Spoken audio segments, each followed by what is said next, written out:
begins at a U.S. Marine Corps training camp on October 7, 2007. 4 days later, Captain Sam Cahill is deployed to Afghanistan. He writes a sorrowful farewell letter to be delivered to his wife in case he doesn't return home. He hands the letter to the major, hoping it won't need to be sent. The main character returns home. Sam is a model family man with a wonderful wife named Grace and 2 daughters, Maggie and Isabel. His younger brother Tommy is his complete opposite. He has just been released from prison after serving time for bank robbery. Sam meets his brother, and they drive toward town. The home is filled with warmth. Grace, Sam's wife, is preparing dinner to celebrate Tommy's release. At that moment, Tommy arrives, and the door is opened by his younger niece, who immediately tells on her mom, saying she doesn't like him. Finally, the family gathers for dinner to celebrate the return of one son and bless the other, who is about to leave for Afghanistan. Their father, Hank, starts getting angry with Tommy and compares him to Sam, who serves his country instead of breaking the law. Your brother's a hero. The father keeps stirring things up, and it ends in an argument with Hank leaving the house. As he leaves, Tommy asks his brother to be careful. Be safe over there, all right? That evening, Sam takes off his wedding ring, and his wife hangs it around her neck and tells him she loves him. 5 days later, Sam is already driving through the Afghan desert and says he feels at home there. He records everything on his phone as they pass by destroyed equipment. Soon, the helicopter carrying him and his squad is shot down, and they crash. Grace is taking a bath when suddenly the doorbell rings.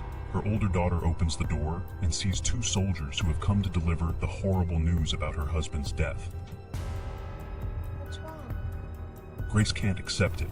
She re-watches old videos of her husband and keeps dialing Sam's phone number. Sam Cahill, please leave a message. That night, a drunk Tommy arrives at the house to return a car. He's surprised Grace is so upset over a broken headlight. Then, in tears, she tells Tommy what happened to his brother.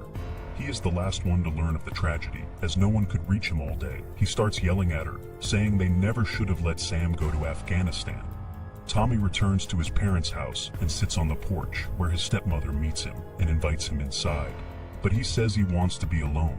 Grace gets the girls ready for the funeral, but the daughters refuse to wear black dresses. At the funeral, the widow receives that same farewell letter. After the ceremony, Hank has been drinking, and Tommy tries to take the keys so his father won't drive drunk. Hank again reproaches his youngest and compares him to his older brother. But Tommy also has something to say to the old man. He wasn't a great father or husband, and he filled Sam's head with military nonsense. Eventually, Hank walks home. Grace is afraid to open the letter and puts it away.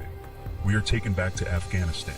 The Taliban are escorting 2 soldiers. Turns out Sam and another soldier, Private Joe, survived. The Taliban captured them and threw them into a zindan, an underground prison. Sam tells the private not to say anything to the Taliban. He must remain silent. A drunk Tommy calls Grace at 3 in the morning and asks for help with money.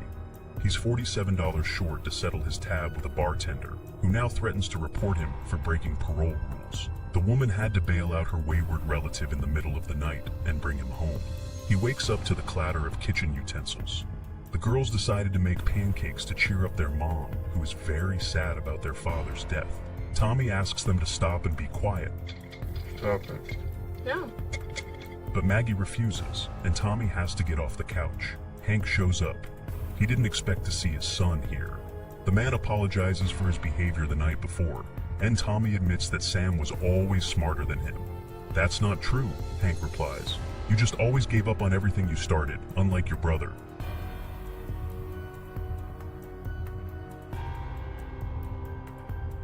Sam watches all this through a narrow gap between the wooden boards. He sees a helicopter flying over the Taliban camp. Sam is sure they are being searched for and starts knocking boards loose with a stone. At that moment, he is threatened with a gun and a heavy boulder is placed over the boards. Tommy remembers his father's words about Grace's lousy kitchen and, along with his buddies, starts renovating it without warning. 2 months have passed in captivity. While Sam tries to stay calm, the private is slowly going insane and accuses the captain of saving him, claiming he now lives in hell and would have been better off dead. Sam insists that Joe must not reveal who he is or his rank. Sam hears the Taliban arguing with each other. You remember what I told you? No information. You give them nothing. You give them nothing, Private. Here, They seem to have made a decision, and the Americans are loaded into a car and transported to another location. Before the prisoners, they bring out an Afghan man, force him to kneel. He had used a satellite phone to call his pregnant wife, and thus revealed their location. The offender is immediately shot in the head. Welcome. The Taliban leader says this is their country, and that they have no business being here. Sam must deliver this message to America, or he will be forced to. While Grace mourns her husband, the renovations continue. The men even involve the two daughters in the work. They recall what a great athlete their father was. Maggie accidentally spills paint on one of the bearded guys. What are you doing? Painting.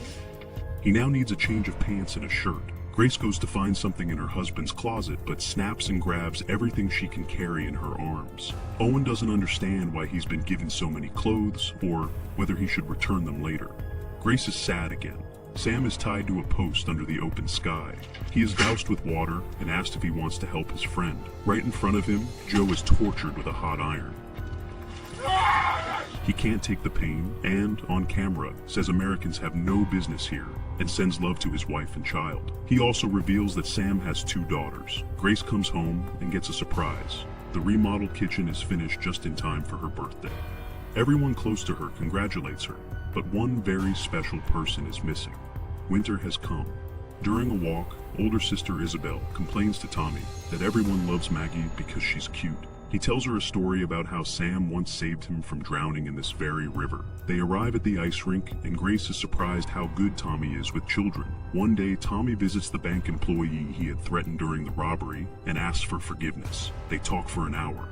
After the incident, the woman couldn't sleep properly for 3 years. She lived in fear that the robber would return and shoot her. Tommy tells Grace about it, and she's proud of him. That evening, they reminisce about their school days.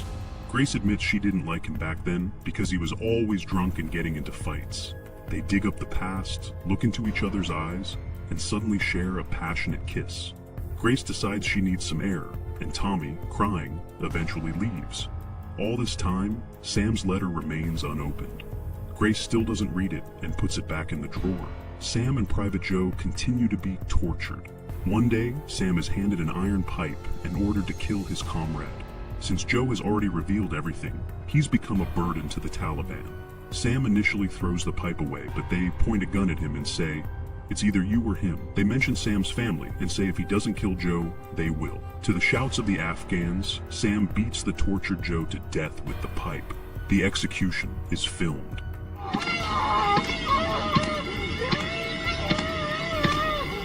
Tommy visits Grace's house again, under the pretense of installing decorative panels. Grace is a little unsettled after the previous evening. He says he'd be happy to see the girls from time to time. Grace replies that they are all glad to see him. Later, Hank arrives. He's surprised that his son has become such a handyman. The Taliban camp is attacked by American forces. One of the leaders tries to kill Sam, but misses. He is then shot and falls into a ravine. The camera with the footage burns. Finally, the Marine is freed from captivity. Get down. While Tommy plays with the kids in the yard, the phone rings inside. Grace answers and learns that her husband has survived. She's in shock. The whole family welcomes him at the airport. Tommy is both happy and sad. The girls immediately show off the new kitchen. They say that Tommy and his friends did the renovation. Sam lies on the bed and hugs his wife and daughters tightly. Grace joins him in the bathroom and kisses his scars. But Sam is cold and hints that she should leave. He's changed, and it's noticeable. Tommy reads a newspaper reporting on the death of Private Joe, killed by Sam.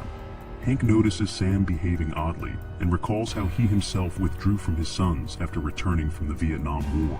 At the ice rink, Sam sees how Grace and the kids interact with Tommy. He tells Tommy that he looks great with his family and thanks him for taking care of them. He hadn't expected that. Grace is a miracle, he continues, and then suddenly asks, "Did you sleep with her?" He assumes it could have happened since they thought he was dead. Did you? Sam doesn't believe anything else and stands firm. He's 100% sure they slept together. They look like two love-struck teenagers. The family of the slain soldier visits Sam's family. From around the corner crawls little Joe Jr. The widow keeps dreaming about her husband and about Sam, whom she hates in her dreams for surviving, while her Joe didn't. She came to apologize. The widow asks Sam if he saw how her husband died. Sam lies and says he didn't see it and doesn't know anything about his death. One night, Sam snaps. With a pistol in hand, he starts arranging glasses on the shelf. He walks around the house with the weapon. The next day, Sam visits the military base and says he wants to go back. When the major asks about his family, Sam replies that he can't stay here. They don't understand him. No one does. But Sam still has to spend some time with his family. During dinner, the girls talk nonsense and joke around. Sam loses it and yells at his daughters, saying their jokes aren't funny. Why are they laughing? Grace tries to calm her husband, but he just walks away from the table. Isabel asks when Uncle Tommy is coming back. Clearly, something is wrong with Dad. Grace wants her husband to talk to her about what happened in Afghanistan. But he's more interested in what happened between her and Tommy. Nothing, insists Grace. I thought you were dead. We kissed, that's it. But Sam still believes they slept together. He abruptly gets up and leaves. He decides to visit Private Joe's grave in the middle of the night. He was only 21. The girls are playing outside when their father returns home. Isabel freezes. She's scared and backs away. Sam hugs his daughters and says everything will be fine. The older one barely holds back tears. Sam tells his wife that he thought about the family all night and realizes how lucky he is to have survived. They embrace. It's Maggie's birthday, and they go to Hank's house. Everyone waits for Tommy to arrive. He comes, but not alone. He brings Tina, a girl he met just an hour earlier.